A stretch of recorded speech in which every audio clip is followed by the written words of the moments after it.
Donc ça c'est l'affaire Calza dont on a parlé, à savoir que ce monsieur est donc un adjoint au maire, c'est ça? C'est ça, adjoint au maire, conseiller général, c'est ça.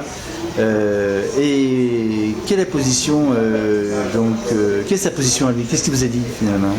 Moi, il ne m'a rien dit. J'ai lu dans la presse ce qu'en dit à la fois M. Calza, à la fois son avocat, aussi adjoint au maire, et puis ce qu'en dit le directeur de cabinet du maire, puisque le maire lui-même n'a pas souhaité s'exprimer. Je constate deux choses. La première, c'est que M. Calza se défend et nie les faits qui lui sont reprochés. Et la présomption d'innocence l'autorise à nier, et seule la justice dira, le moment venu, de quoi il en retourne exactement. Ce qui est certain, en revanche, et c'est mon deuxième constat, c'est qu'au bout de 7 ans d'enquête, après 3 auditions, c'est-à-dire 3 occasions données à M. Calza d'apporter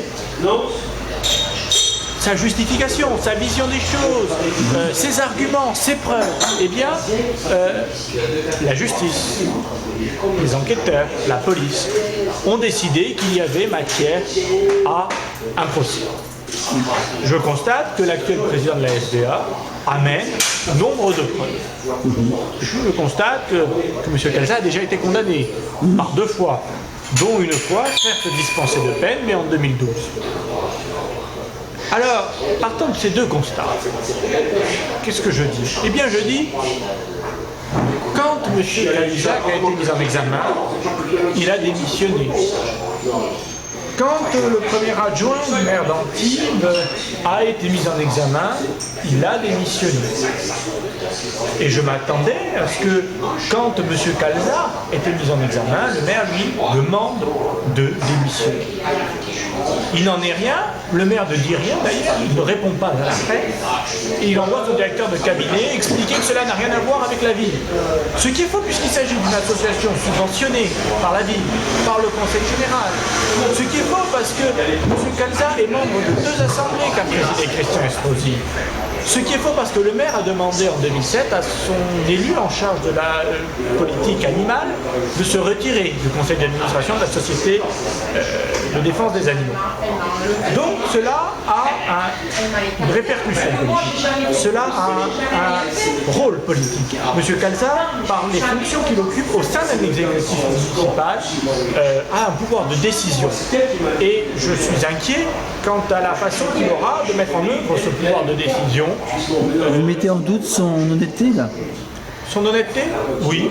Je dis qu'il y a des doutes réels. C'est à la justice de dire ce qu'il en est, mais il y a des doutes réels.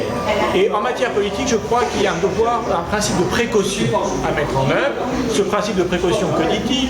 Il ne dit pas que M. Calza doit démissionner de ses mandats, c'est la justice qui dira s'il est coupable ou non, mais que nous ne pouvons pas lui laisser de fonction exécutive, c'est-à-dire de pouvoir de décision, au moins pendant la durée, jusqu'au compte-rendu du procès, jusqu'à la fin du procès.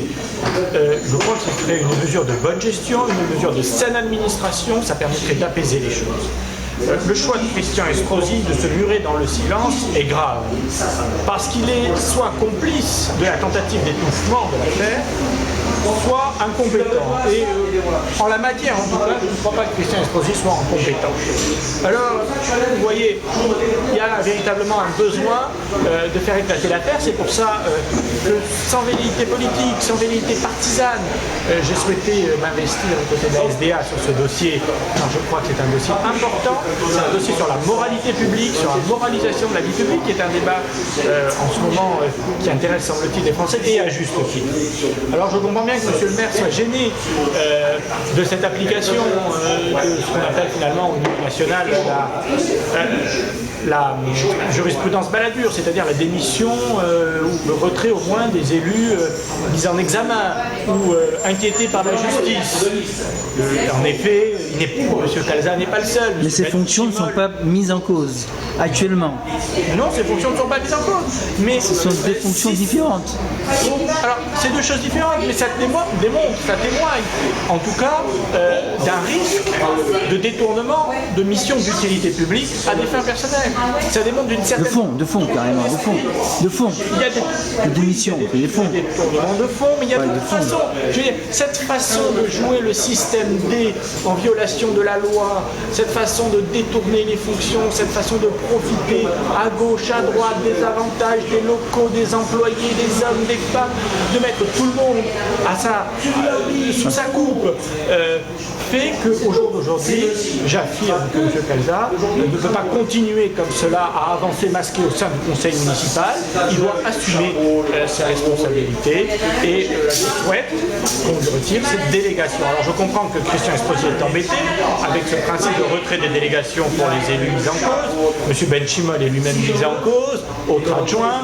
M. Christian Estrosi est aussi mis en cause dans l'affaire des amis de Nicolas Sarkozy.